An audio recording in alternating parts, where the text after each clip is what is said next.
vida, sem futuro. No entanto, uma série de desastres transformou essa terra inculta e sem vida em um planeta azul. Com montanhas cobertas de gelo, selvas exuberantes e cânions sinuosos. Uma história sendo escrita há 4 bilhões e meio de anos. E que começa com uma explosão.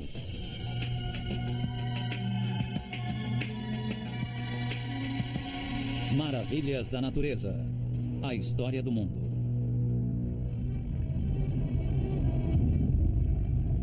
Há pouco mais de 4 bilhões e meio de anos, um acontecimento mudou para sempre o nosso mundo.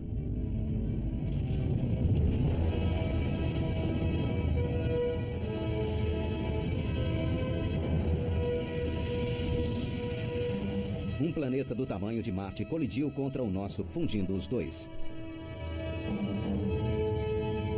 Essa colisão deu início a um movimento que acabaria mudando o nosso mundo, transformando-o de área desolada no planeta verdejante que conhecemos hoje.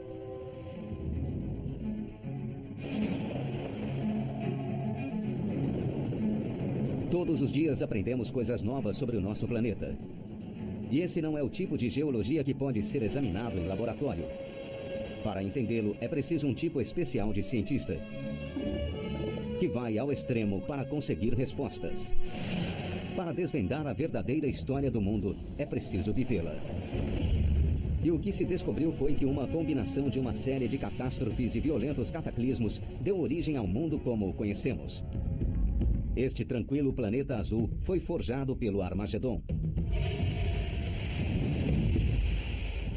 4 bilhões e meio de anos atrás, a Terra era um inferno vulcânico. Os gases desse caos formaram uma atmosfera primitiva. Hidrogênio combinado ao oxigênio criaram água, que acabou cobrindo o planeta. Mas no início, não havia terra nos vastos mares do planeta. Apenas água tingida de verde pelo vazamento de ferro do núcleo da Terra. Então, de onde veio a Terra? A resposta não está na superfície, mas nas profundezas do coração do planeta. O mundo como o conhecemos flutua sobre um mar de rocha derretida, o magma, que borbulha sob a crosta onde pisamos. Quando os dois mundos colidiram há 4 bilhões e meio de anos, eles se fundiram e formaram um planeta tão enorme que as pressões extremas derreteram o seu interior. O resultado foi lava. Rocha que se derreteu ao ser submetida a temperaturas extremas.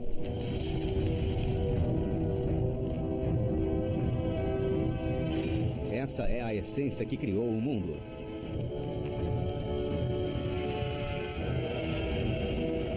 Nos oceanos da Terra ainda jovem, cuja crosta tinha apenas 5 quilômetros de profundidade, a lava forçaria o seu caminho para cima através de pontos vulneráveis, conhecidos como hotspots, espalhados por todo o planeta. E perto da costa do Havaí, o geólogo Lloyd French consegue vê-los ainda ativos. Ele está observando um processo que se repete há mais de 4 bilhões de anos. Vejam, é dessa maneira que as ilhas se formam. São rochas derretidas, não é uma lareira com lenha queimando. Na verdade, são rochas incandescentes. O magma líquido originário da fornalha mais abaixo força seu caminho através da crosta. E quando a lava atinge a água, ela se solidifica. É possível ver a formação de uma crosta no contato com a água. Começa com centímetros lentamente, são alguns metros e, de repente, há uma nova ilha relativamente desenvolvida. À medida que a lava se acumula sobre a crosta recém-solidificada, mais terra se eleva do mar. E eis que surge uma ilha. Há 4 bilhões de anos, o nosso planeta era um mundo de ilhas vulcânicas erguendo-se num mar verde nocivo. Mas isso é só um lado da história. Transformar ilhas em continentes requer uma força ainda mais incontrolável que aquela da lava. A superfície do globo é composta por placas tectônicas, segmentos da crosta terrestre que se irradiam através de pontos vulneráveis no leito do oceano e migram sobre o magma no interior da Terra. Seus limites são marcados por uma enorme quantidade de atividade vulcânica, pois a colisão entre as placas lembra o apocalipse.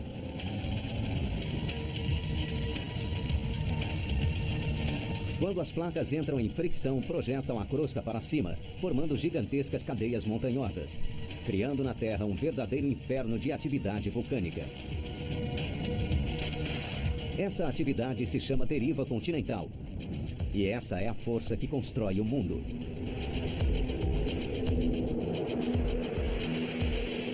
Por bilhões de anos, a deriva continental acumularia massas de terra cada vez maiores. Até que cerca de 1,8 bilhões de anos atrás, uma colisão gigantesca criou condições que revolucionariam a vida na Terra. O aventureiro Will Gadd foi ao Grand Canyon, onde o geólogo Carl Galstrom lhe mostrará evidências desse evento. No interior do cânion há uma camada de rocha de mais de 2 bilhões de anos de idade.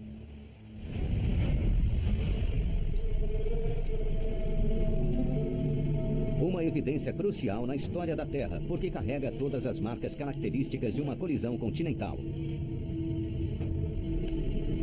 Olha só isso, isso é fantástico. Veja as camadas e as faixas aqui. Essas aqui são rochas metamórficas. E o que são essas faixas aqui? Bom, imagine a força da colisão de 2 continentes. E dá pra ver as evidências, elas correm por aqui. São essas faixas aqui.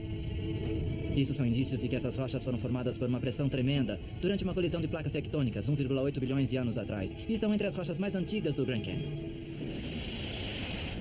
Esta rocha marca o momento em que um continente foi criado. Cerca de 1,8 bilhões de anos atrás, um pequeno grupo de ilhas pré-históricas se interpôs no caminho da massa de terra gigante enquanto ela derivava pela crosta terrestre. Um dia, essa massa continental daria origem à América. Ela passou por sobre as ilhas, esmagando-as e retorcendo-as em um caldeirão de fogo que acabou por fundi-las e transformá-las em um único continente gigante. O primeiro supercontinente do mundo, Rodinia.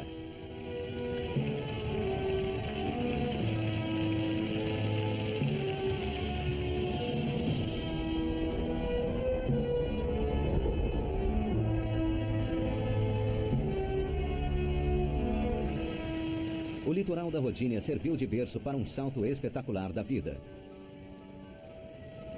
Em suas águas rasas, organismos unicelulares combinados deram origem a algas primitivas, que converteriam luz do sol em oxigênio. E esse oxigênio criaria condições para o salto seguinte, a vida animal.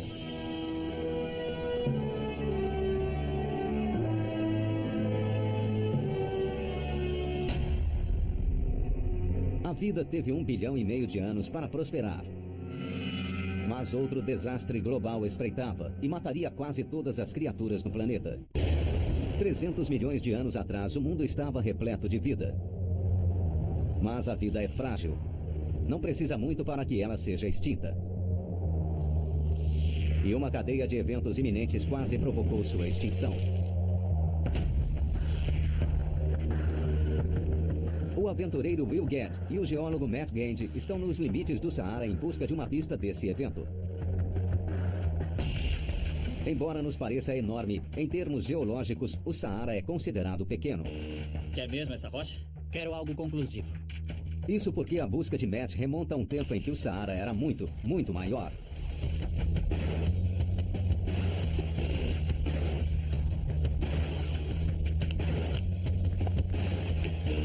Você achou? Peguei, Matt.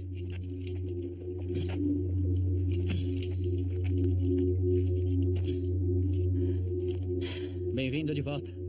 E ótimo, é? Era exatamente isso que eu queria. A pedra indica que este lugar abrigava um deserto cerca de 250 milhões de anos atrás. Mas há muito mais o que contar. Este deserto não era o Saara como o conhecemos hoje. Isto vem de um deserto bem mais antigo, de um ancestral do Saara. E eu até tenho um outro membro da família aqui. Esta rocha vem do Reino Unido. Da Inglaterra? Do norte da Inglaterra. E é do mesmíssimo deserto de onde veio esta rocha. As rochas do Saara e da Inglaterra vêm da mesma camada de arenito localizada entre os dois países. Apenas um tipo de evento criaria um deserto que se estende por 2 continentes modernos. E esse evento está intimamente ligado à migração dos continentes pelo planeta. 300 milhões de anos atrás, uma colisão entre 2 enormes massas continentais forçou a elevação do terreno, formando um gigantesco supercontinente, maior do que a Rodinia, chamado Pangeia, que significa toda a Terra. A colisão empurrou para cima uma cadeia de montanhas colossal, maior do que o Himalaia, que cortava todo o centro do supercontinente.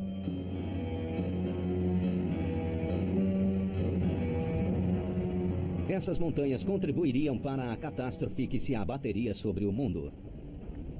Sua extrema altitude afetou os padrões climáticos do enorme continente. Ao atingirem as encostas dessas terras altas, as nuvens vindas do oceano eram forçadas a se deslocar para o alto, criando a chamada base de nuvens. Incapazes de atingir o interior do continente, as nuvens passaram a acumular muita umidade até que a condensação inundasse a costa de chuva. E essa precipitação transformou o litoral em um paraíso exuberante. Mas como as montanhas impediam a chegada da chuva ao coração do continente, o centro da Pangeia se tornou um super deserto. Ele tinha 10 vezes o tamanho do Saara e cobria 60% do terreno. Os vestígios desse super deserto podem ser encontrados não só no Saara, mas por todo o planeta. O Grand Canyon, a maior maravilha natural dos Estados Unidos, guarda um segredo incrível de seu passado. E o geólogo Larry Coates vai encontrá-lo.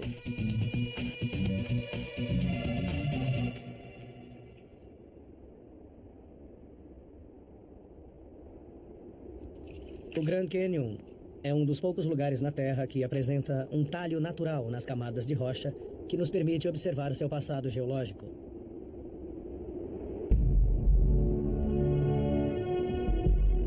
À medida que descemos no Canyon, voltamos milhões e até bilhões de anos no passado. Aqui, Larry consegue visualizar que parte do Canyon é composta por grandes dunas formadas pelo vento.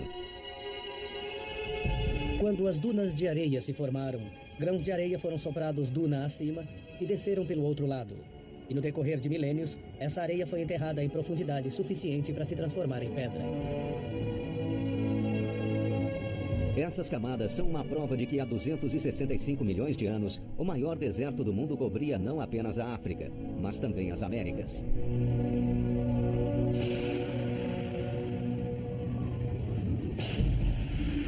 Esse deserto coincidiu com a extinção mais devastadora da história do mundo. Perto de 90% da vida selvagem do planeta foi extinta. Cientistas ainda estão divididos sobre o que causou essa extinção. A teoria mais conhecida afirma que grandes erupções vulcânicas liberaram metano na atmosfera, envenenando o globo. Isso teria coincidido com um enorme aumento nas temperaturas de todo o planeta, originando o superdeserto da Pangeia e dizimando a maior parte dos seres vivos. Essa mudança climática tão profunda daria início ao próximo capítulo da vida.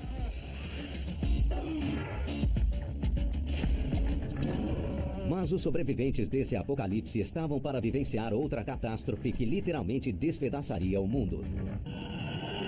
Há 250 milhões de anos, o nosso mundo caminhava para a extinção. Era um planeta árido e quente, dominado por um supercontinente enorme e um deserto que cobria a maior parte da Terra. Mas tudo isso estava para mudar. No norte do Saara, o paleontólogo Matt Lamana tem explorado uma parte do deserto que conta uma história incrivelmente diferente.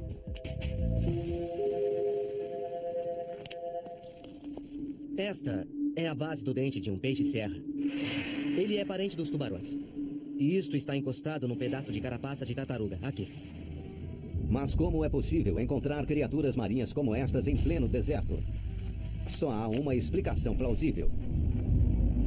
Em algum momento em sua história, o Saara esteve submerso. Estamos no mundo marinho raso. Em um canal de maré, e a maré está subindo e baixando. Teria sido um paraíso tropical se comparado ao que é hoje. Mas esse paraíso guardava uma surpresa ainda maior. Enquanto escavava a área, a equipe de Matt encontrou os ossos de um dos maiores exemplares de dinossauro. Ele devia ter entre 24 e 27 metros de comprimento. E devia pesar entre 40 e 45 toneladas. Esta era a terra dos dinossauros. Um mundo sufocante, colossal, dominado por gigantes. E criaturas desse porte não sobreviveriam sem quantidades enormes de vegetação. Então, o que aconteceu ao mundo deserto da Pangeia para provocar tamanha mudança? A resposta a essa pergunta pode ser encontrada nas profundezas da selva na América do Sul. Aqui, os geólogos Hans Krauss e Terry Aiken viajam até o coração da Venezuela em busca de pistas sobre o que teria posto fim ao supercontinente. Um dos lugares de mais difícil acesso do planeta.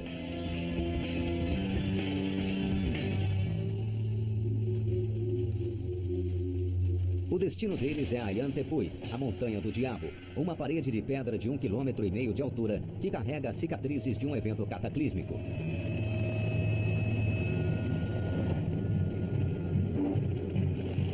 E eles encontram o que estão procurando em meio a uma paisagem de pináculos misteriosos e rochas fraturadas no topo da Ayantepui.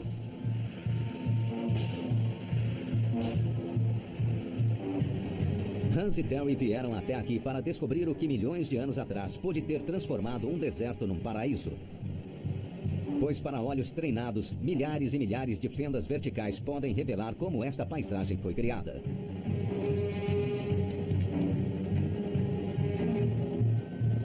Chama a atenção os formatos quadrado e de diamante das torres que refletem um padrão de fraturas na rocha.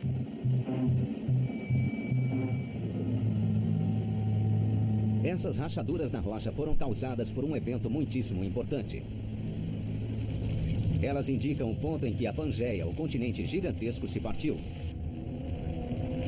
Mais uma vez, as placas tectônicas que migram pelo mundo estavam se movimentando, só que agora afastando-se umas das outras.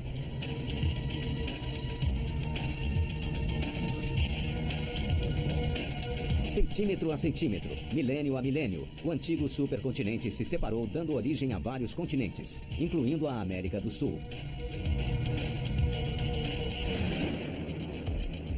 O traumatismo singular sofrido por essa área esculpiu penhascos de tirar o fôlego, que formam um conjunto espetacular de cachoeiras, que caem em mais de 1,5 km do topo do Ayantepui nos últimos 70 milhões de anos.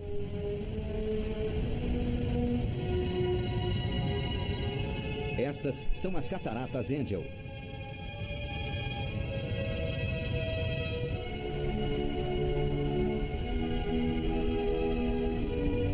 Mas Ayantepui não era o único lugar que estava se movimentando.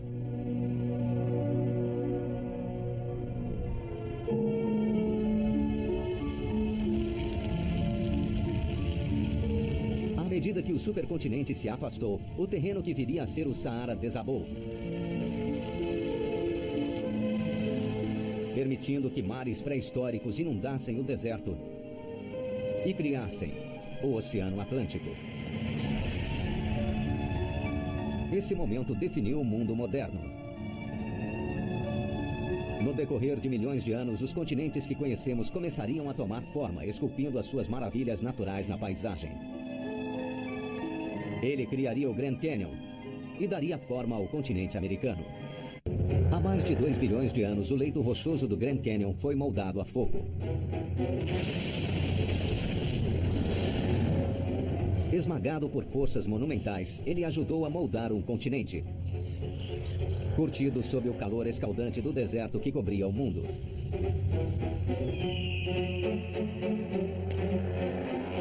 Mas ele seria inundado.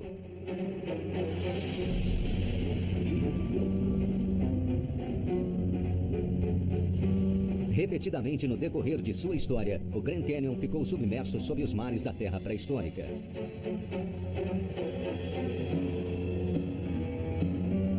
Antigas criaturas marinhas, há muito extintas, sobreviveram como fósseis nas camadas geológicas das paredes do cânion, como evidências de mares há tempos desaparecidos.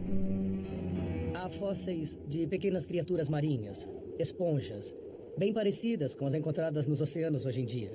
Há braquiópodes, uma espécie de marisco estriado. Essas camadas provam que 250 milhões de anos atrás o cânion estava sob a água, assim como esteve submerso mais recentemente. Pois 90 milhões de anos atrás, a América estava em movimento. Todo o meio oeste americano ficava sob um raso mar tropical. E o que transformou isso nas grandes planícies norte-americanas foi uma força capaz de mover montanhas. E à medida que migrava pelo mundo, a rota da placa norte-americana foi bloqueada pelo Pacífico. As duas placas colidiram num choque de titãs, cuja conclusão não poderia ser outra. A colisão empurrou a Terra, criando uma falha enorme. E a planície do Colorado deslocou-se verticalmente 5 quilômetros para o alto. A elevação do terreno teria um efeito profundo nos mares que cobriam o continente. O mar continental escoou e abriu caminho para a Mesoamérica. E o continente à deriva se chocou contra a placa do Pacífico, dando origem às montanhas rochosas. Rios começaram a descer pelas encostas das montanhas. E o rio Colorado correu pela planície. Com o tempo, ele esculpiria um dos maiores monumentos no Planalto de Arenito, o Grand Canyon. Hoje o rio fica a 1,5 km abaixo da planície, mas para chegar lá ele realizou uma jornada épica através do tempo.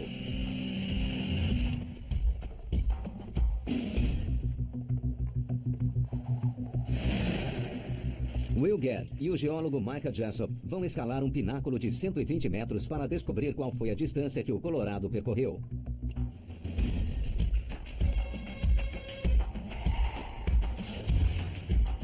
Olha a cabeça! Cabeça!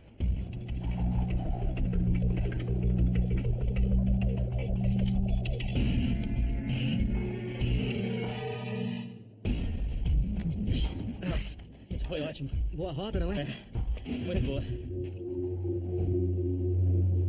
Que vista, hein? É, nada mal. O que Will e Micah observam não é um simples espaço vazio. O rio Colorado desgastou camada após camada de rochas vermelhas do platô. De seu ponto de vista, no topo de uma lasca minúscula das camadas ausentes, eles podem ver como a terra foi carcomida, deixando-a exposta aos elementos. Exposta na rocha vermelha abaixo deles está toda a história da América. Estas camadas registram o mais famoso desastre de toda a história apocalíptica do planeta. Há 65 milhões de anos, um asteroide imenso atingiu a Terra. O impacto, combinado a um aumento na atividade vulcânica, deu início a um inverno nuclear que extinguiria os dinossauros. Nada com peso superior a 10 quilos sobreviveu. As criaturas mais aptas a sobreviver a essa catástrofe eram os mamíferos. Com o tempo, eles assumiriam distintas formas e tamanhos, espalhando-se por todo o planeta. Mas eles também precisariam sobreviver a várias provações. Nas profundezas do mar da Austrália estão as evidências de uma outra grande catástrofe. Uma catástrofe que afetaria profundamente o mundo. Uma equipe de mergulhadores arrisca a vida para encontrá-las. Muito bem. E o que eles trouxeram é uma coisa que não deveria existir. Rocha de Recife. Mas ela vem de um lugar profundo demais para a sobrevivência de um Recife. Só pode haver uma explicação. Em algum momento, o nível do mar deve ter estado bem mais abaixo do que está hoje. E que tipo de catástrofe poderia levar o nível do mar a baixar mais de 50 metros? E a resposta é uma era glacial. Bem-vindo ao Alasca. 12 mil anos atrás, o mundo estava envolto numa era glacial. Os polos se estenderam por todo o planeta, até um terço do mundo estar coberto em gelo. Os vestígios dessa era glacial continuam visíveis ainda hoje, evidências de uma época em que as geleiras cobriam o mundo.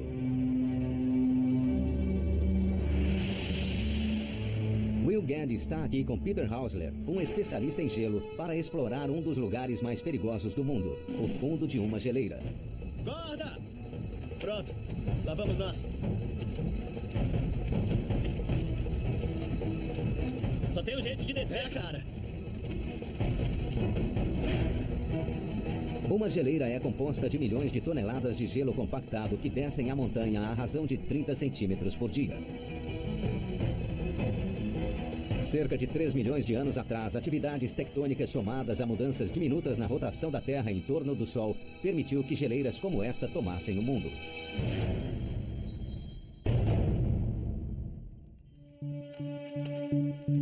À medida que as temperaturas globais caíram vertiginosamente, as frequentes nevascas começaram a se compactar, fundindo-se e formando uma grande massa de gelo. E a neve continuou caindo, expulsando molécula por molécula de ar até não haver mais nada. Só gelo sólido. O gelo começou a fluir sob o seu próprio peso. E milhões de geleiras desceram implacavelmente dos polos como uma lenta onda de maré engolindo o mundo. Tinha início a Era Glacial. O Alasca ainda contém geleiras que se formaram nessa era quando literalmente remoldaram o mundo.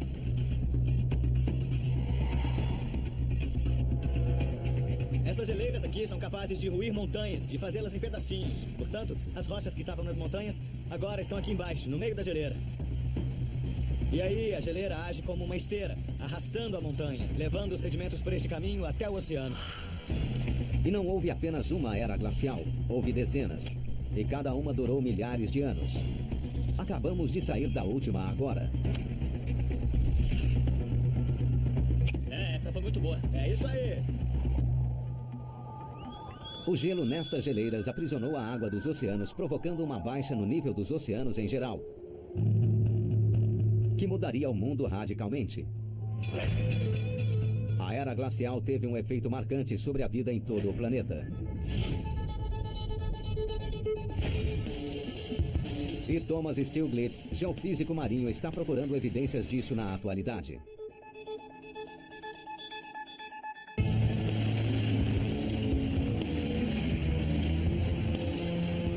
Sua busca o trouxe a um litoral remoto no norte da Austrália, onde ele investiga um fenômeno muito particular. Estou tentando encontrar. Aqui está. Acho que achei. Eu vi essa coisa borbulhando e o que está saindo daqui é água doce. E é potável. Isto é um Wonky Hole. É um canal submarino que segue o curso de um rio antigo. Ou seja, é incrível, mas existe água doce fluindo sob o oceano. Como tal aberração da natureza pode existir? O fato de que os Wonky Holes são encontrados ao longo destes canais de rio revela que em algum momento, no passado geológico, o nível do mar deve ter estado baixo para poder formar esses canais, senão não estariam lá. 12 mil anos atrás, a era glacial provocou a queda do nível dos mares no mundo todo. Isso expôs o litoral da Austrália, criando rios que hoje levam água doce até o mar.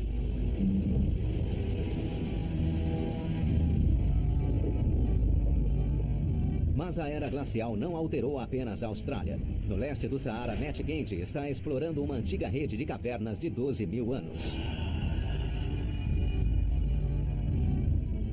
E ele encontra a última coisa que se espera encontrar no deserto.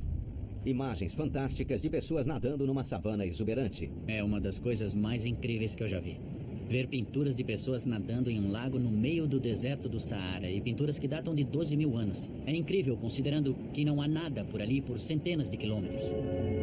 12 mil anos atrás havia uma catarata aqui.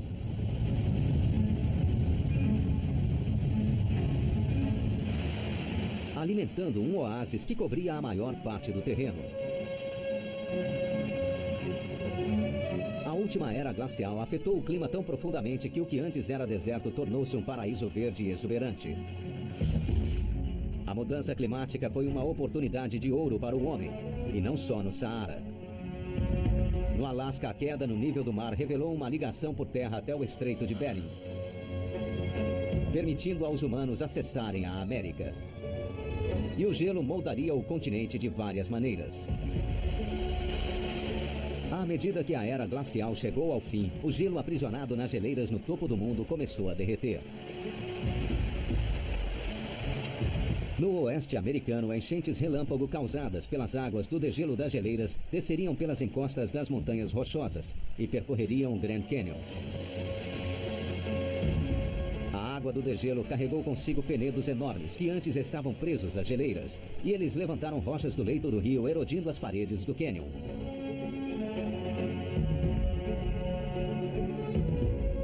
Nascido do fogo da colisão continental, o Grand Canyon acabou sendo esculpido pelo gelo. O gelo é uma força incrivelmente destrutiva, mesmo não na forma de geleira. Até algo tão minúsculo quanto uma gotícula de água é capaz de penetrar nas fendas do cânion, e quando ela congela pode provocar a queda de rochas na borda. No decorrer de milhões de anos, forças como esta deram forma ao mundo. E mesmo depois da última era glacial, elas continuam a desgastar cânions, criar vales profundos e reduzir montanhas a planícies. E elas ainda irão mudar o nosso mundo de maneira que só estamos começando a entender. As maravilhas da natureza estão em movimento constante. As suas grandiosas maravilhas são moldadas a todo instante por uma combinação de erosão climática e forças geológicas. A atividade tectônica que vem construindo continentes há 4 bilhões de anos continua a construir terras ainda hoje. E isso está bem visível no Alasca, que é uma das áreas vulcânicas mais ativas do planeta. Ele contém 41 vulcões ativos. O mais perigoso é Monte Augustine. E o vulcanólogo John Fowler veio aqui monitorar uma área que entrou em erupção recentemente. Esta parte do vulcão é 100 metros ou mais alta do que esta área aqui antes da erupção. Isto que está diante de nós veio de mais ou menos uns 10 quilômetros sob a superfície. As forças vulcânicas que dão forma ao nosso mundo continuam a deslocar novas terras para cima no Alasca com uma rapidez incrível.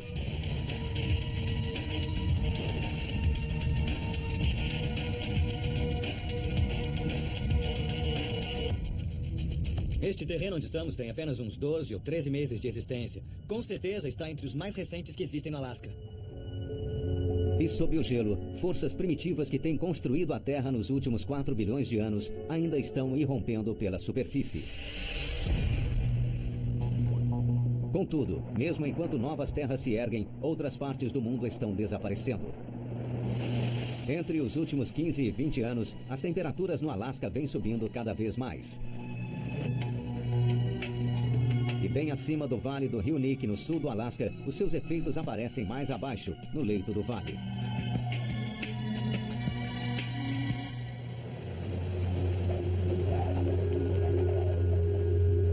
Certa vez, todo este vale já esteve coberto por uma geleira.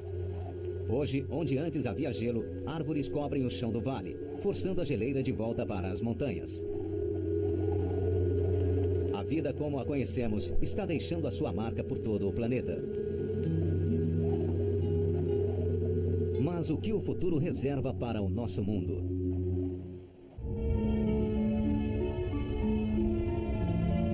Daqui a 200 milhões de anos, a deriva continental vai reunir toda a Terra novamente e criar outro supercontinente gigantesco.